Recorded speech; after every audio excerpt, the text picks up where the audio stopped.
The sport of off-road racing is full of incredible stories, wild characters, legends, and even villains. We cover it all on offroadracer.com, but there's only so much we can put down in an article. Sometimes we have to dig a little deeper, and that means sitting down with some of our industry's most influential characters and hitting record. Welcome to the Off-Road Racer podcast, a Mad Media production, made exclusively for offroadracer.com. Each month, we'll go beyond the dirt into the homes, shops, and lives of the most interesting and game-changing icons of our sport. You'll hear about their history, success, failure, and everything in between as we pull back the curtain and reveal the stories of their lives. I'm your host, Matt Martelli, and this is the Off-Road Racer podcast.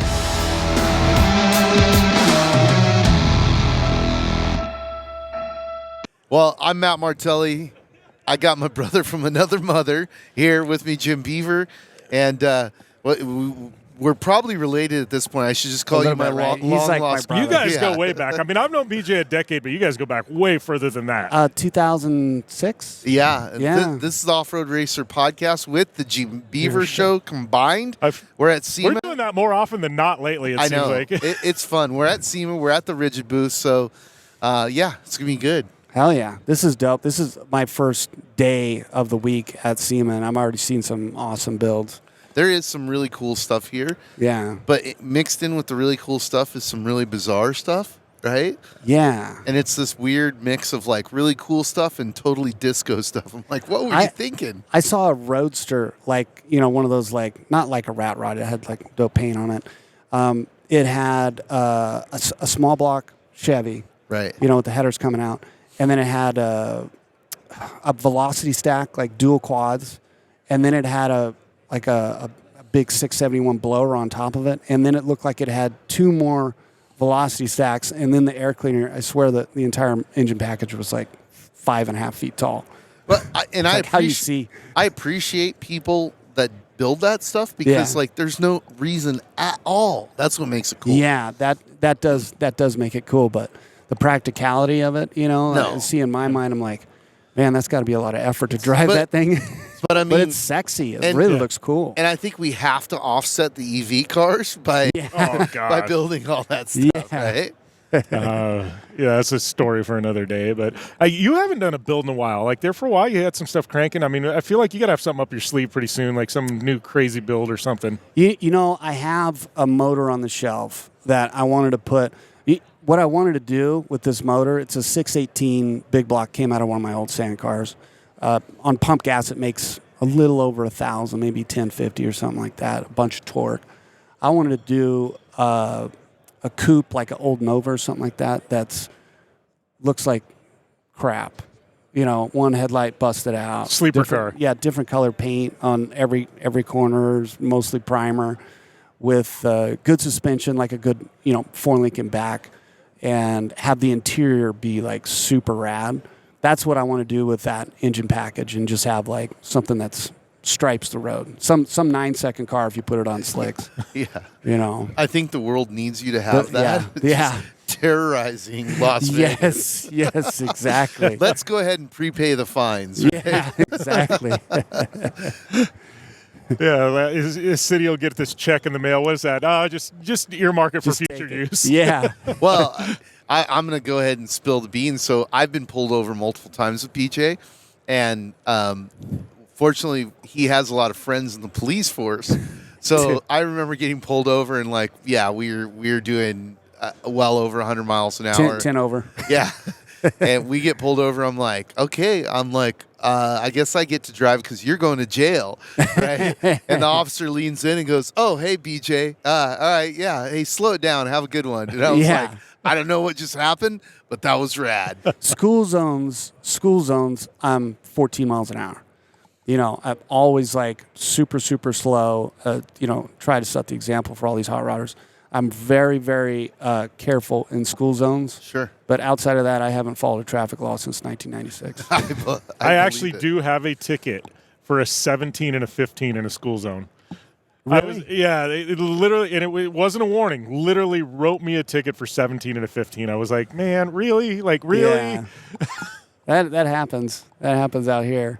Well, and then, there's a couple times where we were in the pre-runner and we were making our own creative lines through stuff. So the whole time I'm thinking like, is there a ticket for using the median, ditches? yeah, right? yeah, exactly. Using the aqueduct as transportation. Like, what is that ticket? I might have the most interesting ticket I think ever in history. I was in, you remember Mobile One, the white Ford that Yes. Sean Sessa built a long time ago. It was a pre-runner, badass truck, big block Ford, 512 cubic inches, and I was being a little ornery.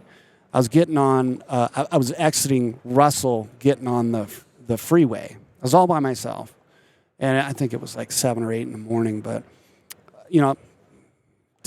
loaded the springs on the left side and turned into the on-ramp and got it up on 2 wheels and drove down the on-ramp on 2 wheels and then set it back down. And then instantaneously, I didn't realize there was a patrol guy right here, watching the whole thing. Right.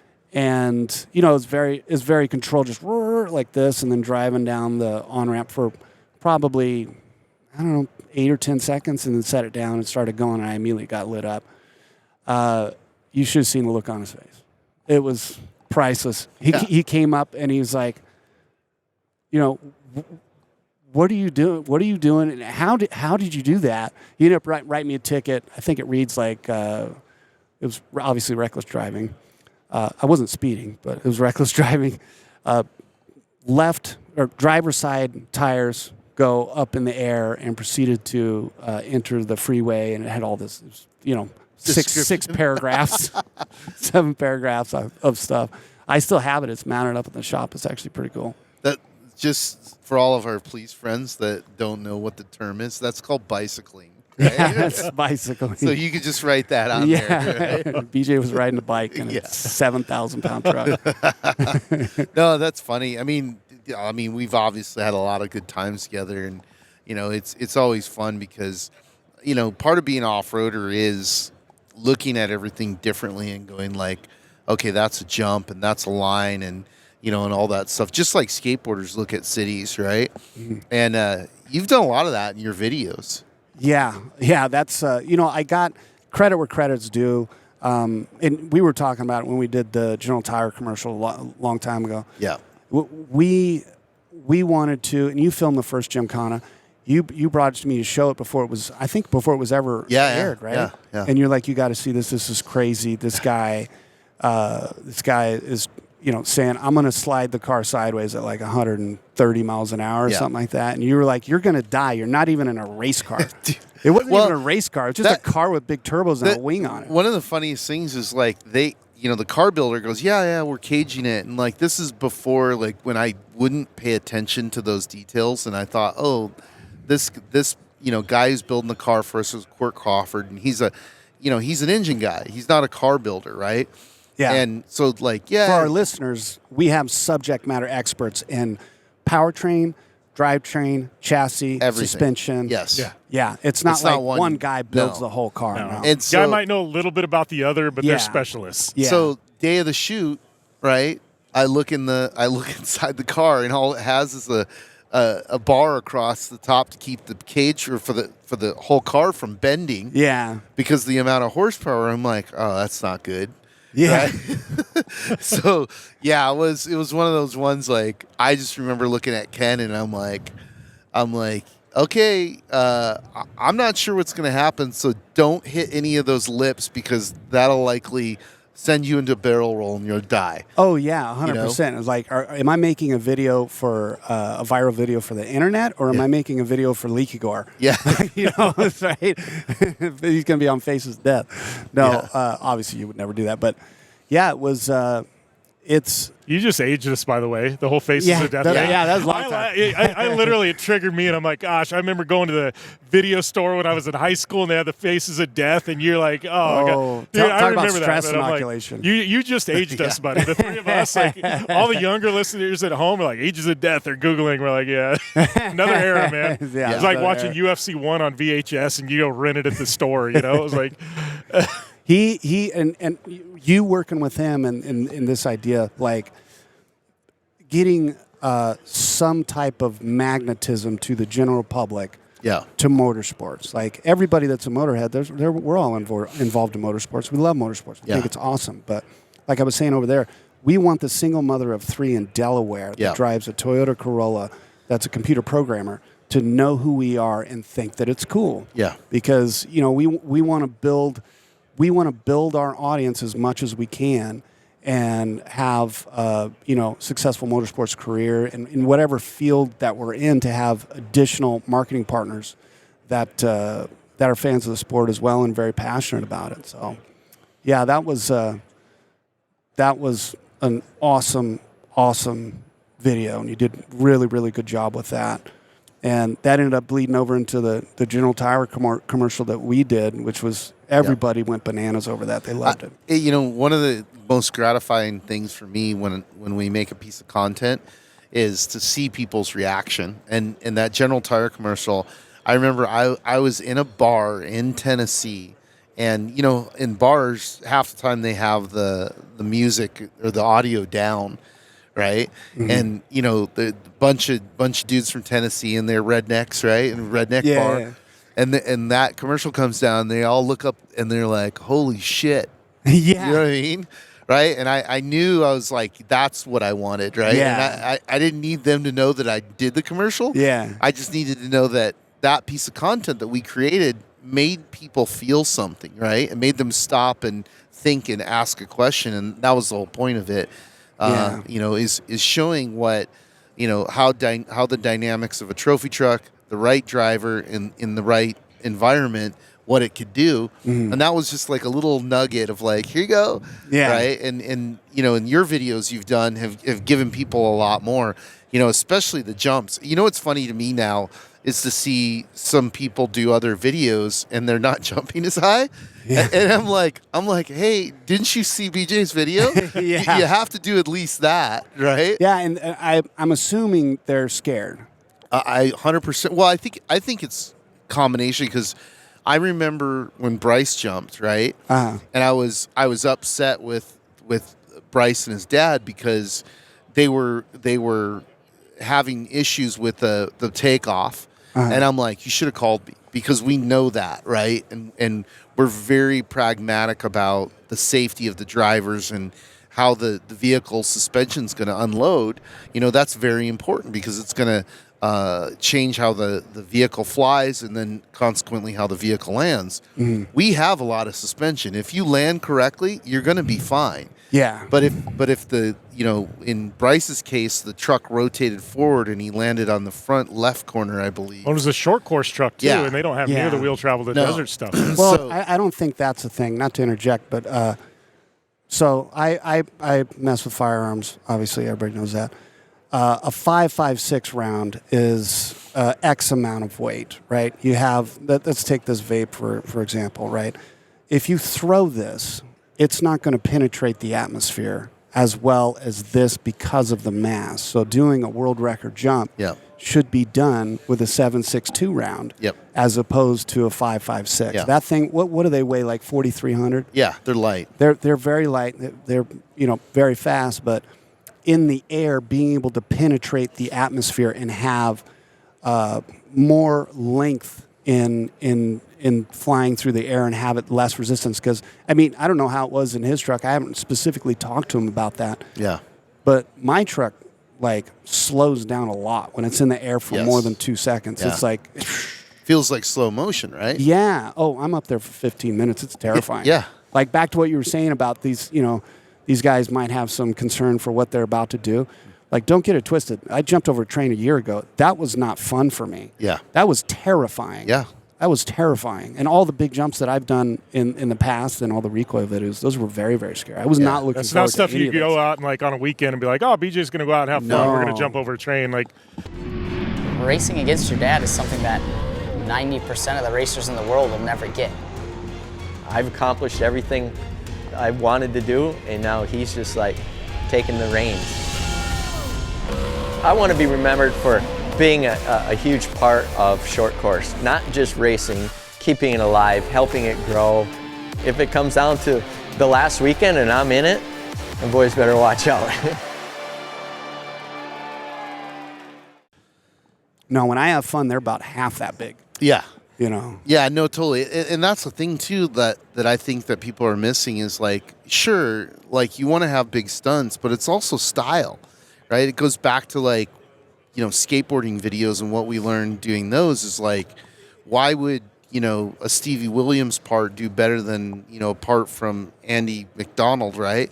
And it was strictly style. Andy McDonald was doing big crazy stuff, but like he just had a funky style, like what we called it a stinky style, right? It's like FMX. Like I enjoy the early days of FMX more because there was style. They'd throw a big huck and it was like one big beautiful trick, and now it's like I call it fucking karate. Yeah. You know, up there, I can't even tell you what the hell they did. Just arms, legs flailing and moving all over. Yeah. It's like, oh, we did 30 tricks in this jump. And I'm like, Yeah. but it was ugly. Yeah. Yeah. No, it's almost ruined. You know, it's called freestyle, right? Yeah. And now it's turned into almost Olympics, like It's tumbling. a little bit more structured. Yeah. You know, yeah. But Yeah. no, it's in, you know, in your videos and all the content you do, like you become the most important person in off-road racing, and Thank you. It's really interesting to see too, because you know, we just a little while ago we announced that Ivan Stewart is our Grand Marshal for the Mint 400, which we're stoked on. I love Ivan. He's such a nice guy. And like an icon for our sport. I mean, Yeah. we all wanted to He's be like him. He's literally one of the most personable people, though, and that's what I love about him. Very humble. Like, you go up and talk to him, and he's not, you know, the guy that you would think he would be. You know, he's got every right to be arrogant, and he's not that guy. He's helped me out a lot. He's helped me out a lot in my career. You know, but, you know, the thing is that everything changed, right? And we were talking about it as it related to his legacy and how popular he became, and it was because of all of his partners, right? Because there was no social media, so it was the money that Toyota was spending, the money that BFG was spending, the money that Coors was spending, then, you know, the video game, right? But they were really spending a lot of money to market off-road racing and the performance of their vehicles, and that was part of what created his legacy. You had that a little bit, but it was more you, right? Yeah. It was more like, especially the first video you guys did, it wasn't like you had a bunch of money to do it. Like, you didn't have enough money for us to do it. I know that. Yeah, no, I did. Because it was like one of those things where like you took that on, you know, and spent even some of your own money just to make that happen. And I think that people don't understand like that. Even Ken, like in the beginning, you know, we couldn't get anybody on board because I was going to them and they're like, oh, it's not a commercial. And I'm like, no, it's not a commercial. And they're like, it's not a movie.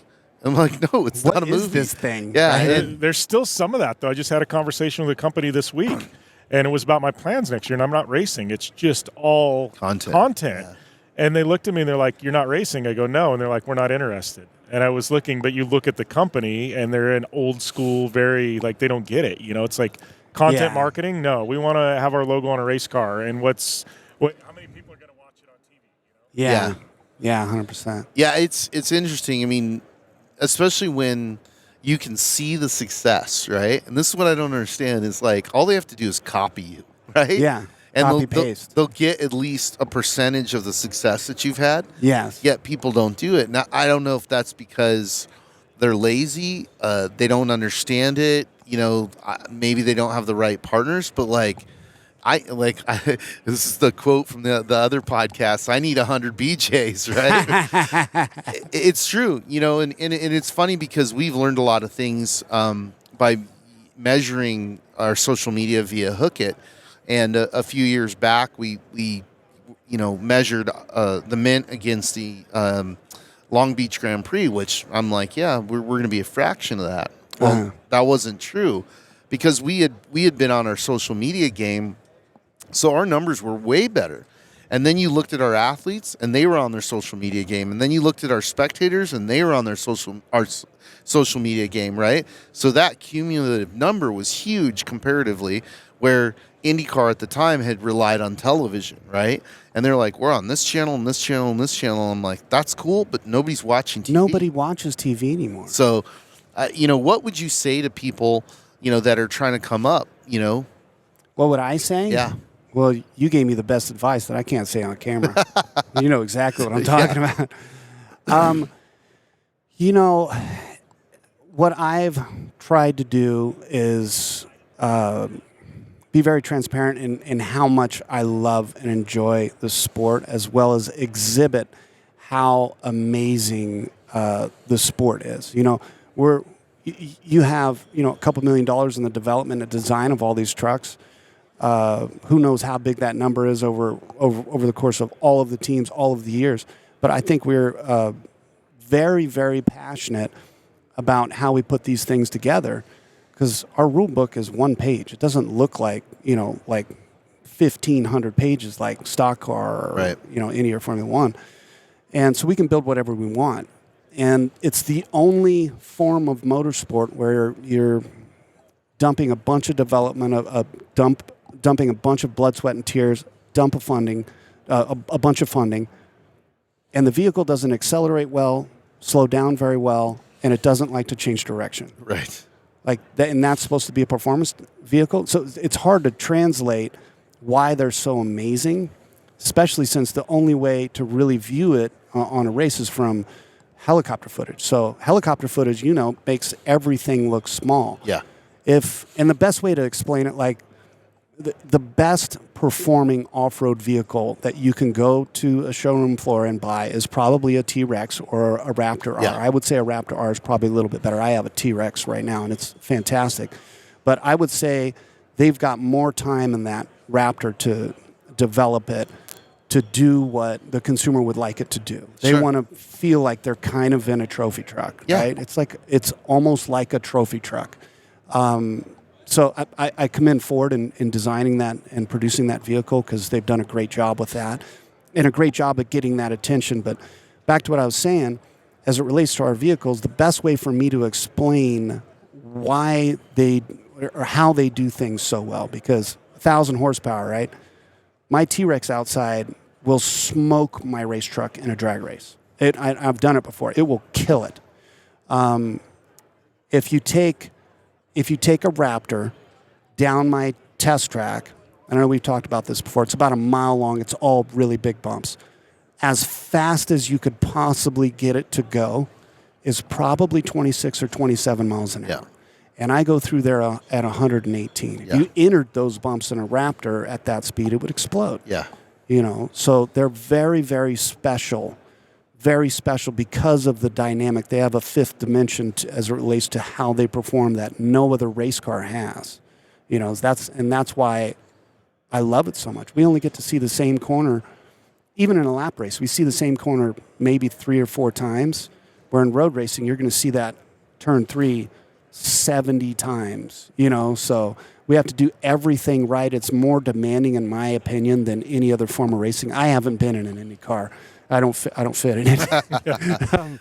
But I think it's more demanding than any other form of racing. So not only from a vehicle standpoint is it incredibly impressive, in my opinion, more impressive than any other race car on the planet, but from a human performance perspective, as it relates to the demands, you know, for the 1,000 to drive the whole way. I know everybody has like 2 or 3 drivers now, but I used to do it on my own. Right. It's more demanding than any other form of race in the most brutal environment possible. It's 120 degrees in some sections. And from an equipment standpoint, you got those 3 ingredients. Nothing's more demanding than having the wheel bounce off the ground and go from a speed of 80 miles an hour to spinning to 125 miles an hour and then recontacting the ground. That produces a significant shock in the drivetrain, and that happens 8 or 10 times a second. So there's all these different ingredients in our sport, in our world, that I think are just so special. And to answer your question, I've tried to make that visible, because it's visible to first row. You know, I say first row, like everybody that races. Everybody sees how rad that is. Right. It's visible to second row, everybody that's a spectator or people that work on the teams. It's visible to third row, spectators that, you know, will go to Baja and see a race. But I want to grab the attention because I love it so much and it's so special. I want to grab the attention of the people in the second row, the single mother of 3 in Delaware. Totally. No, and that's where the content comes in. I mean, yeah, that's where it comes in. That's the interesting thing is, like, you know, yeah, there's people within our sport and our culture that are really good and they win consistently. Like, I was explaining this about Kyle Jurgensen the other day. It's like Kyle's, you know, a silent killer. the challenge is that nobody knows about him even in off-road racing, let alone outside of off-road racing. He's camouflage. Yeah, so that's, and it's weird because it's also a generational thing. Like the older generation, like being public about your accomplishments, boasting about yourself wasn't cool. Yeah. Now that's switched, and frankly, there's a lot of people who talk a lot of game and they don't back it up, right? Yeah. But you are a good example of somebody who's done both, and even in obviously we had a long, great relationship with Ken Block, but that was always the thing with Ken that bothered him and it bothered me was that by the time he got into rally racing, he was too old, right? He was really too old to be a. He didn't have that foundation of hours. No, and now so being able to build the content and then back it up with race wins, like that's the magic formula. But there's people out there that are winning and they're not even talking about it. They're like, they barely did a social media post. They didn't do any content. They didn't do a press release. They don't have a website. I also think, like, and I look, this actually goes back to Ken and BJ and a few things, but I'm going to go full circle here. It's like when, I was telling BJ earlier, first time I actually really met BJ was Las Vegas at the Speedway. Ken Block had invited me out to, to a GRC race at the time. And BJ came out, and I think he had the Dodge with all lights at the time or something like that. And he always loved Loki. He wanted me to bring Loki out. Yeah, but I was there, and I was kind of invited out from Ken, and this was before I started my show or whatever. I mean, I really wasn't doing much of anything. I had a trophy truck in the garage, but I wasn't really racing it, doing much. And, and it was like I looked at what BJ was doing, looked at what Ken was doing, and I had probably a 20-minute conversation with Ken that changed my life. But it's like BJ runs his program as a business. Yeah. Ken ran his program as a business. The content's a part of it. The social media is a part of it. The winning on BJ's side is a part of it. But it's a business. And I think a lot of these guys in our sport, they're independently wealthy. They don't need to market themselves. They just show up. Most of them. Yeah. You know what I mean? They show up and it's their kind of getaway. It's their, they could be doing anything in the world they want to. They choose to go out and race. BJ has taken this stance. This is my business. This is my life. Yes. And there's some authenticity to what he does, but he also, every move you make, there's you got to make a business case. If you're going to spend money to go here, there's got to be a reason behind it. Yeah. Sure. And I think that's kind of one of the things that separates BJ is he was one of the first people of the social media era to go, all right, I'm going to make this a business choice. Were we the first? Was I the first in off-road? In off-road, for sure. You were the first one to make a social impact. It might have been somebody on Twitter before you or something, but you were the first guy to really. Like early on, we were doing videos. You were paying for them in the very beginning, and then, we got General Tire to realize the value. And we, Dana was here the other day cheering me on for another thing. I'm like, she's my lifetime cheerleader. Dude, I love Dana though. I still get messages from her and things like that. Yeah, Dana Zamolo is a rad human being who's affected a lot of people's careers. She has.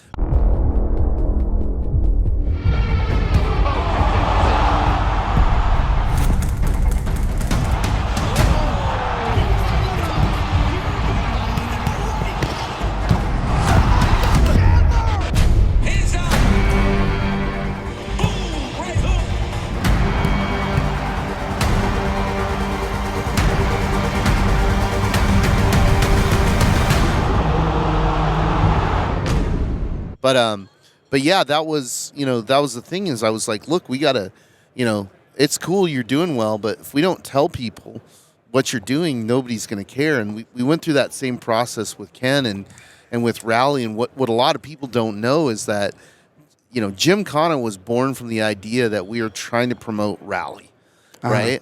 And we came up with this basically skate video with a car format because that's what we were trying to justify the expense of rally racing. And that worked and then some. But, that's the point is that, you can't rely on the promoter. You can't rely on, the sponsors. You can't rely on anybody. You have to be in control of your own brand and your own destiny. And you're going to have to do work doing it. And it baffles me though today. It's like I'll talk to people and I'll go, hey, yeah, you need here. What do I need to do? Okay, you need to do this. And they're like, wow, that's expensive. I'm like, you're willing to buy 4 extra transmissions that are way more expensive than that, but you're not willing to spend money on your brand. I go, if that's your choice, you've just hung yourself, you know? Yeah, and I think an additional problem is, you know, I understand everybody loves the sport, and some of the hobbyists that are in here that are racing, there are a lot of them that are very good. Yeah.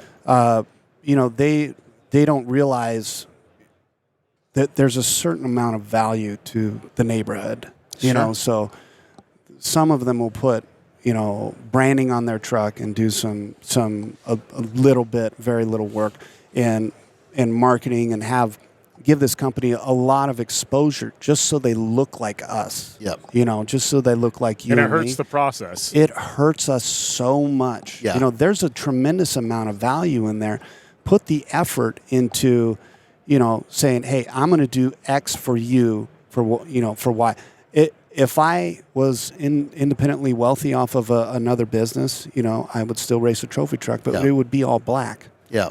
You know, I wouldn't have anything on there. I agree, but conversely, I think it's also the responsibility of the brands to look at, you know, who they're sponsoring and go like, you know, sure, it feels good to have a big giant logo across the truck. Yeah. But what's that really doing, right? Yeah. And it's doing harm. Yeah, but it's not really gaining the brand anything, you know? And, you know, back to content, it's like I see a lot of brands, you know, they're like, well, I sponsor all these guys and we expect them to just do all this content for us. Yeah. And I'm like, that's not a marketing plan. No. You know what I mean? Like we were talking about earlier of like, you know, this goes all the way back to skateboarding days of helping, you know, launch and build Osiris shoes, right? We didn't have the best skateboarders. I had like really in the beginning, like not even a B team, it was a C team of skateboarders. But we knew if we cut the team down and we focused on reinforcing the marketing, you know, behind that group of 5 or 6 guys, that they would become important characters within skateboarding, and that worked. It worked so well that everybody was mad at me. They kept coming over and going, you know, that guy's not very good. And I'm like, it doesn't matter. It doesn't matter, right? Because he is now putting out, you know, in that era, it was pre-internet. So it was, you know, magazines and video parts, skateboard video parts. But, you know, it worked. And it's the same thing that works to this day. And now, honestly, it's easier with social media. Yeah. And back to your point with that. Well, my argument was like, if I was independently wealthy, I'd just drive a black truck. That's not exactly true, to be honest with you. I think the model that we can all follow is from Ken. You know as well as I do, when Ken first started racing, he sucked. He didn't have any natural talent. No. He wasn't good at all. Yeah. He couldn't pull out of the driveway without hitting the house. Yeah. You know, but he did a substantial amount of promotion of whatever brands were willing to work with him and the series and the car, and he put the work into himself to become a good driver, an intermediate driver, very quick, and then he became very good later in his career. That was one thing too, like in giving Ken credit for many of the things that he's done, but the mental and physical development that he did, and he did that himself. Yes. Right? Like, that was remarkable. I still to this day, you know, I try to explain to people like, you know, the before and the after, and you can't unless you were there. Yes. And, you know, everything from diet, like he took it very, very seriously. And, you know, and he developed himself as a driver, as an athlete, to the point where, you know, it was really impressive. Yes. You know? Yeah. And he's a perfect example of what, you know, all these guys could be doing. He was independently wealthy, having his business in DC, and he started. That's like the platform that all these guys that come in and they can fund their own program because of their business relationships over the years. That's exactly who Ken was. He didn't he wasn't very good in the very beginning, but he wanted to be, and he put the work in. He put the work in, which we don't have that in the off-road racing industry like I'd like to see. No, it's not as common, but there are some guys, right? Yeah. And I think that that's becoming more of a thing, right? And there's a type of personality that this sport attracts, which is beautiful, right? Because this is not easy, right? No. And just like MMA, you're going to get punched in the face. Yes. And you're going to find out really quickly what you're made of, right? Yeah.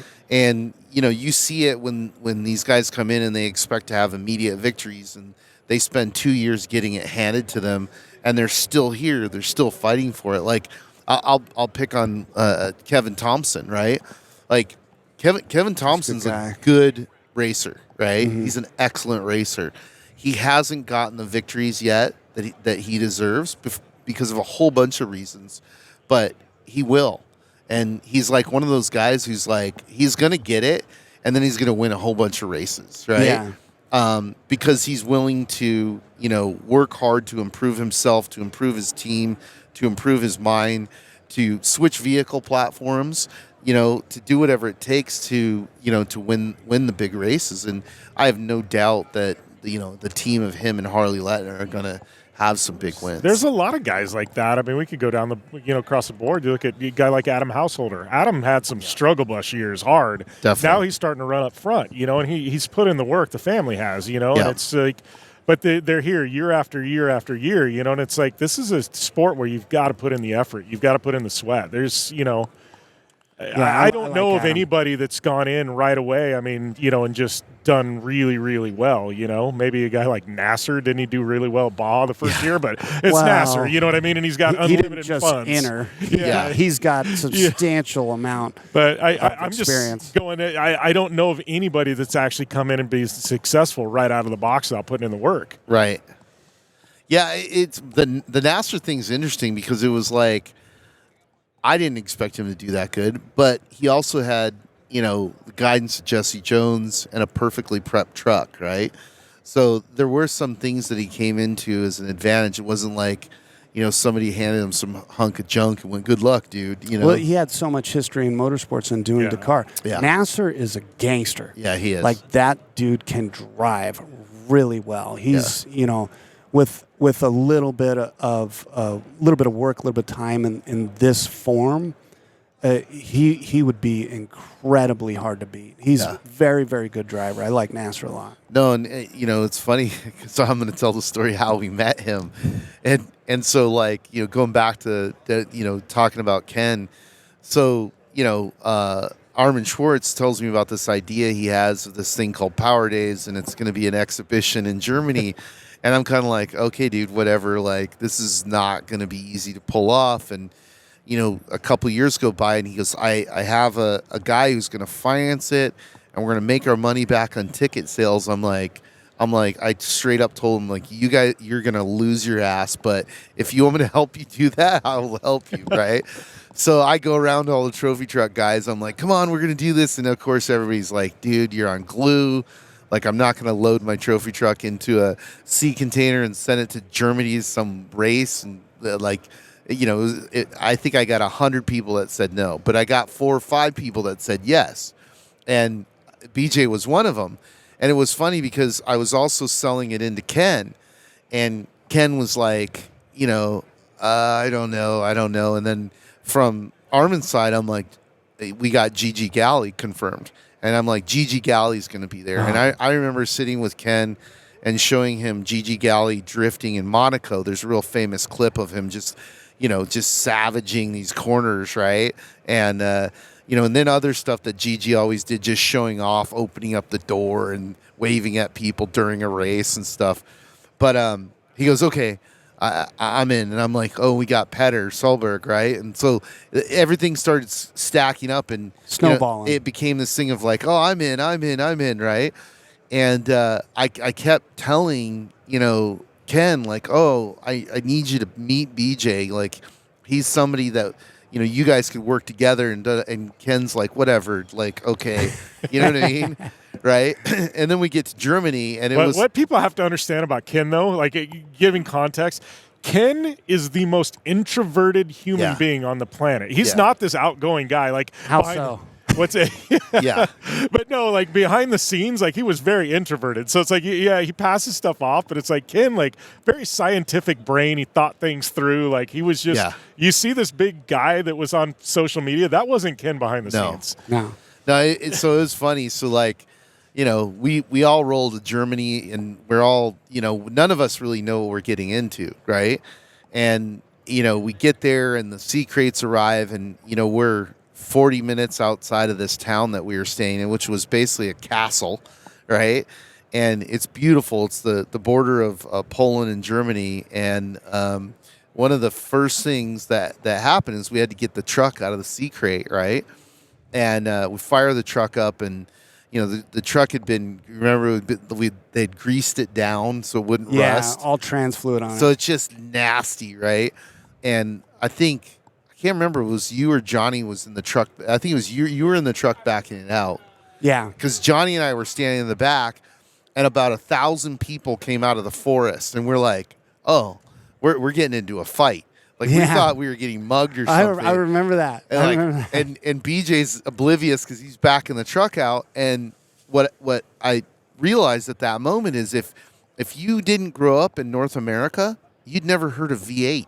So all these people were coming, they were camping, and they were coming out of the forest, and they were like, oh, that sound, the sound. And I'm like, I'm standing there going like, what's going on, right? And, that was the beginning of like just a fantastic experience, you know, bringing the world of off-road racing, American off-road racing, rally, and some freestyle motocross all together. So that was a good one. And the video's on YouTube if you want to watch it. But we had a lot of good times. We you know what we need to do is to take all the outtakes that we didn't put in of us driving on the street. And stuff. Relaunch them. Yeah, and just push those out so people can see that stuff. Remember the Autobahn? Oh, yeah. I tried to get that BMW. I couldn't get the BMW. We were doing 104 on the Autobahn and getting passed by guys in like station wagons. Yeah, like with like a button-up shirt on the back, like hanger of the, and they're going 145 miles an hour. Yeah, like eating a hamburger, you know. Yeah. No, and so Nasir was there. That's where you first met him. Yeah. You know, Ken was there. Petter was there. There's a bunch of people there. Robbie Pierce was there. Actually, one of the funnest times I had was going out drinking with Gustavo Vidosla, right? He's a very button-up guy, but we got him to break loose on that one. That was really cool. Yeah, he's super cool. I love that family. They're pretty cool. That's awesome. Yeah, that was a good idea on Armin's part to just, it was, you know, all of a bunch of different vehicular forms of motorsports interacting and connecting, and I think it helped us get a lot more exposure and that cross-pollination between the rally fan and the off-road fan and the off-road fan that, you know, gets interested in WRC and motorcycles and stuff like that. I think that was very good for everybody involved. Listen, I'm straight up on bias, right? And you know, I look at it and I look at all these other forms of motorsports, and I'm like, that's cool, it's cool, right? But I'm like, we're Metallica, man. Like, we're gonna show you shit that's gonna blow your mind, and once you come over, we got you. You know what I mean? Exactly. So as much as we can do that, I want to do that more. In fact, I was just talking to Jared Deanda here about, you know, getting a few people to go over to Goodwood with us, and you know, being part of the main show, not up in the off-road area. I know you went there before, right? I did. I went there in 2000. I think I went there in 2012. It was a good time. Yeah. I mean, for a trophy truck to get your trophy truck up the driveway like that and drift through all those corners when you haven't seen that before, that was very hard. That was you know, pretty nerve-wracking when all those guys have been up there several times. So you got to get with the program and put on a show for the fans pretty quickly. And luckily, I was able to do that. I think we did some stuff on an off-road course there as well. Yeah. Yeah. Well, they have like the slow, crawly off-road stuff there. Yeah. You know, and what I've been talking to them about is like, you know, we want ramps and some artificial whoops so we can show them what our suspension does. That would be great. Because that's the thing we want to show them. Because when you, like you were saying earlier, it's like when you're comparing our trucks to, you know, the supercars, we don't hold a candle to them, right? No. And like ours sound cool, but like when I was there and it was I can't remember which supercar it was, but it was the sound of that thing it was screaming. It just sounded like it was going to explode. Yeah. And you couldn't ignore it. When they fired that thing up and started taking it up the driveway, it was like, what is that? Yeah. Oh, it was a Koenigsegg. North America and Europe are such polar opposites when it comes to vehicles, though. And you look at like statistics on, truck and SUV sales, and, it's going to be like 70% of the market in the next 2 to 3 years. And half of America is going to be driving a truck. And then you look at Europe and it's like trucks, and even in trucks, I don't even mean trucks in the general sense of our trucks, because those aren't even available over there. It's like,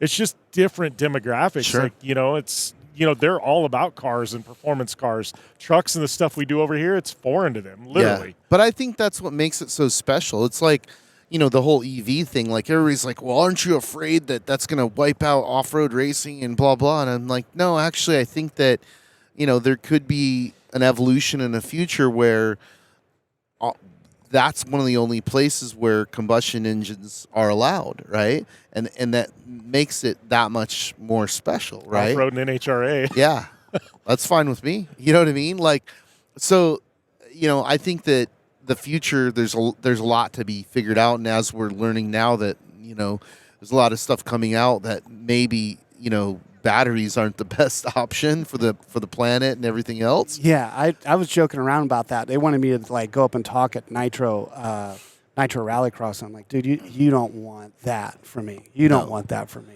No. I was like, the first thing I'll say would be like, oh, this is an interesting day. It's funny, we used to race cars that burn gas. Now we race cars that burn coal. Yeah. Well, and they've Right? struggled. Totally. Like their whole switch to EV, it's struggled.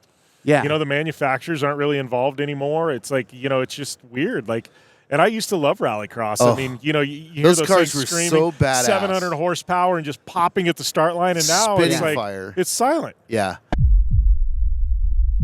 All right, Chase, number 23, it's 2023. This championship's yours. Let's show these guys what's up. Easy, boys. It's not over yet. Big dog still gotta eat. Whatever you say, big dog. Seriously? These fools think I'm pride? They know the deal.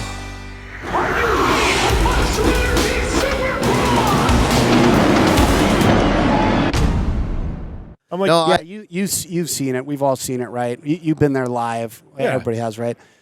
You had acoustic impulse, like response, in biologically, which was really cool. That's a dopamine and serotonin dump. Then you have visual, impulse, dopamine and serotonin. They fucking do awesome stuff. Sorry for my language, but and then you have all these other things that are involved in motorsports that make them special. They don't sound like regular cars. Right. They sound like an angry beast under the hood. Yeah. When you have a $115,000 1.8 liter engine, right, with 30 pounds of boost. With the EV cars, I remember walking in the pit. It's very, very easy to get run over by a car now. Yeah. Because you can't hear them. Yeah. The only thing I hear is gravel hitting the bottom of the car, and if you're all the way up in the top of the stands and you're looking down, there is no difference from watching that and watching an RC car race 10 feet away. Yeah. that's like I was at Mount Washington and they'd run the electrics up there and they've got to have sirens on the car. Like, it's this weird like sound, you know what I mean? Because the cars go up the hill and somebody might be crossing and you can't hear them coming. Yeah. So you're up at the mountain, at the hill climb, and they've got to have these sirens on the cars because they have to produce some kind of noise for a safety, reason. It's the weirdest thing. I'm a fan of the performance that they provide. Absolutely. They brag about having 1,000 horsepower. In my mind, I don't really care about that. I think it's awesome that they make 1,800 foot-pounds of torque. Yes. Yeah. Because totally. that's like not like the old rally cars made like 600 or 700 foot-pounds of torque. Yeah. So they have a lot more turning force, 3-speed transmissions. It's very impressive, the technology that goes into that. And I'm very, very impressed with that, and that's amazing. But that's something that takes someone like us to see. So I don't quite understand how they're getting the single mother of Delaware to think that that's cool when they're not running a car like any other race car that moves forward based off of a series of controlled explosions. Yeah, it's not. I mean, let's be honest. I mean, I love Travis and I love Rally, but like, I've gone to it and I've looked at it and I went, no. it doesn't do anything for me. And we're trying to be nice, right? I don't want to throw too much shade. We're trying to be objective, right? Okay. And again, the first thing I'll admit is I'm biased. I am selling a drug, and my drug is off-road desert racing, right? Mm-hmm. Which is V8s, now big blocks, and so but we have other classes, and we're open to EVs racing with us and all that kind of stuff. But I'm under no illusion that that's going to attract a bunch of people to watch it as a spectacle. Like, I learned the hard way, years ago when I go in to pitch people in off-road racing. They would go like monster trucks, and I'm like, no, not like a monster truck. It's a trophy truck, right? And it used to piss me off.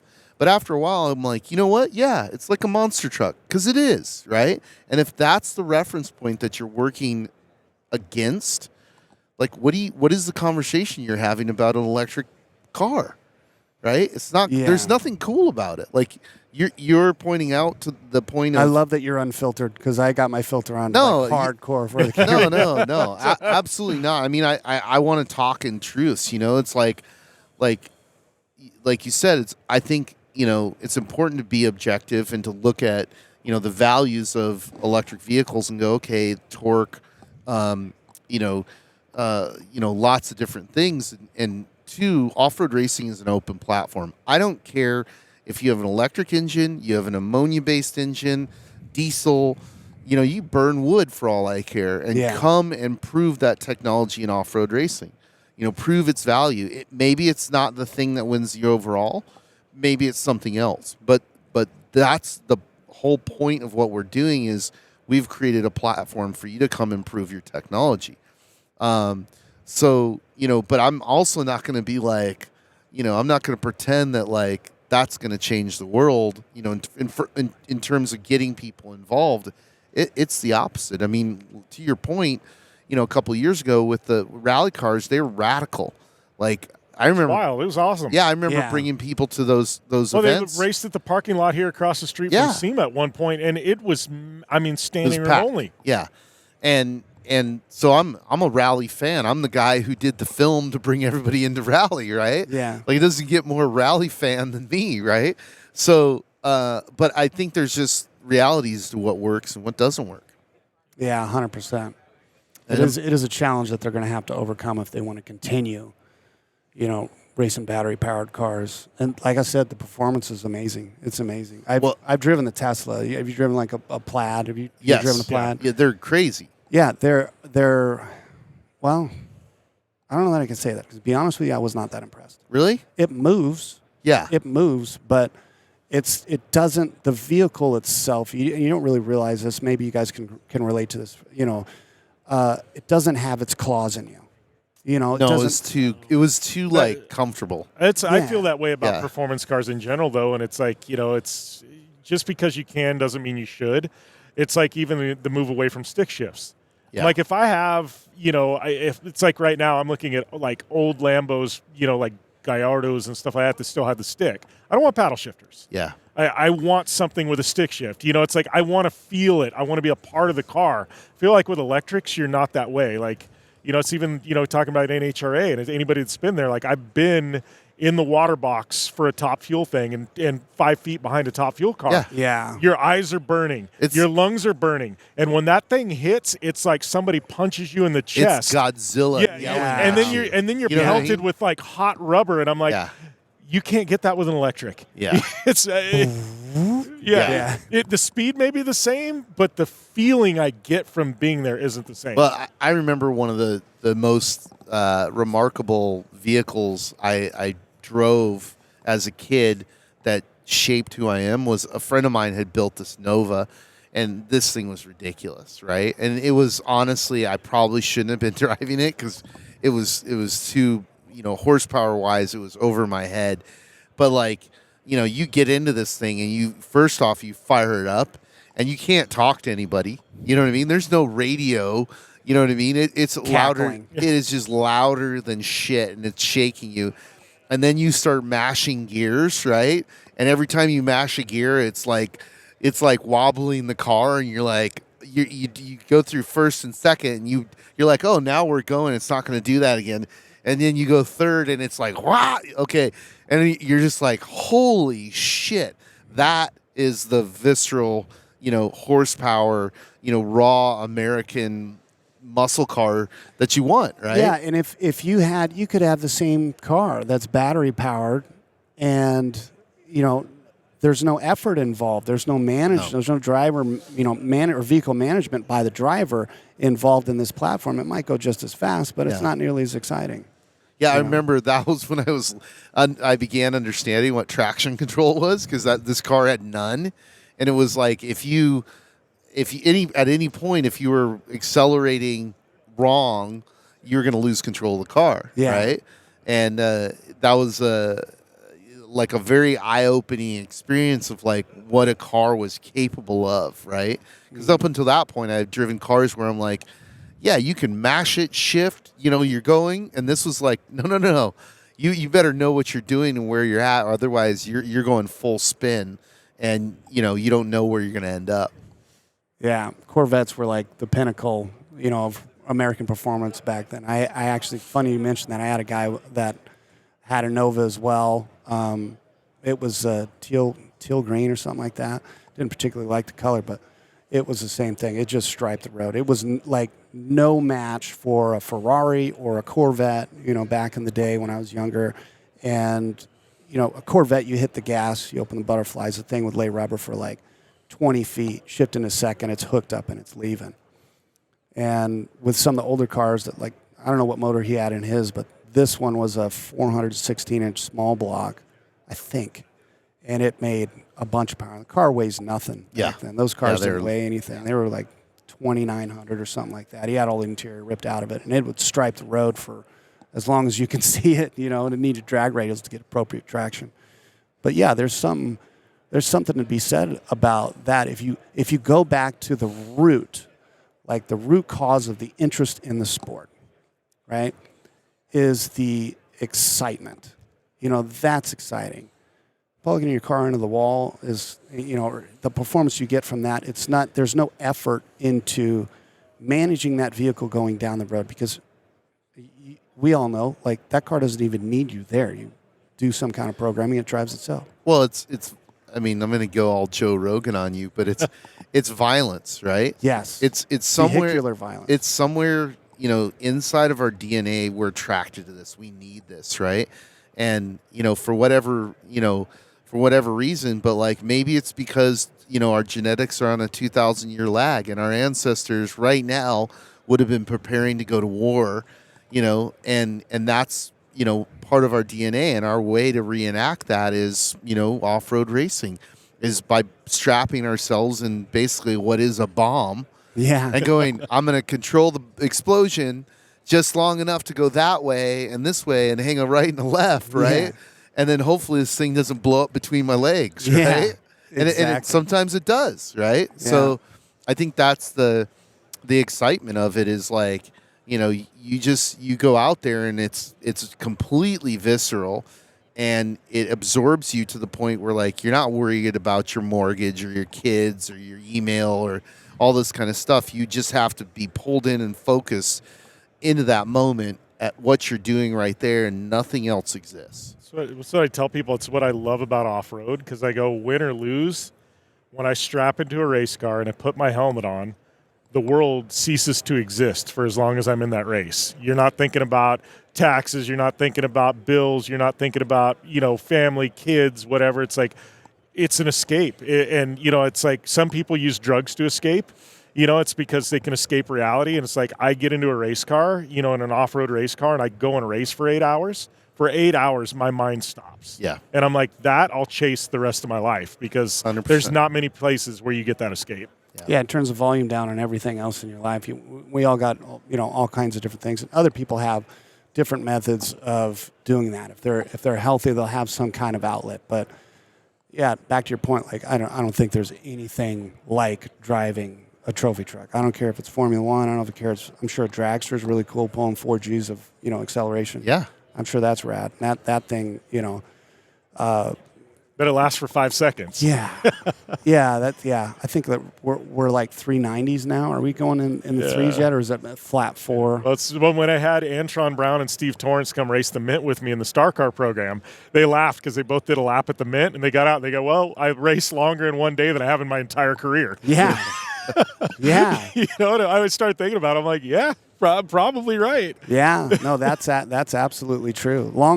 Longer time than they've ever had in the car, both racing and testing, is one lap of 100 miles at the Mint 400. Yeah, which is nuts. I mean, that's one thing I feel very fortunate about, is to have had the experiences that I've had, and even more going forward, more opportunities to be in the car and have all these experiences. So it's really cool. Well, that was an hour. Yeah. You know, thank you. You know, I'm sure. Thanks for having me. Yeah, absolutely. I'm sure you have a few things to do here at SEMA. I really appreciate you taking the time and podcasting with me and my brother from another mother. Yeah, hell yeah. No, it's always an honor and a privilege to discuss these things with you guys. I get an interesting view into your guys' mind, and we get to discuss, important topics in off-road racing, see where the future of the sport is going and what we're interested in, and we get to clown on other forms of motorsports because we are the coolest. We are the coolest. Well, I think I love podcasts like this because people get to see a different side of BJ. You know, you're not sitting here talking about, this is the race program next year and this is what we do. It's like, we dabbled in that. Long format. Yeah, long format's very, very good. Oh, awesome. Thanks for absolutely. Thanks for having me, brother. It's good to see you guys.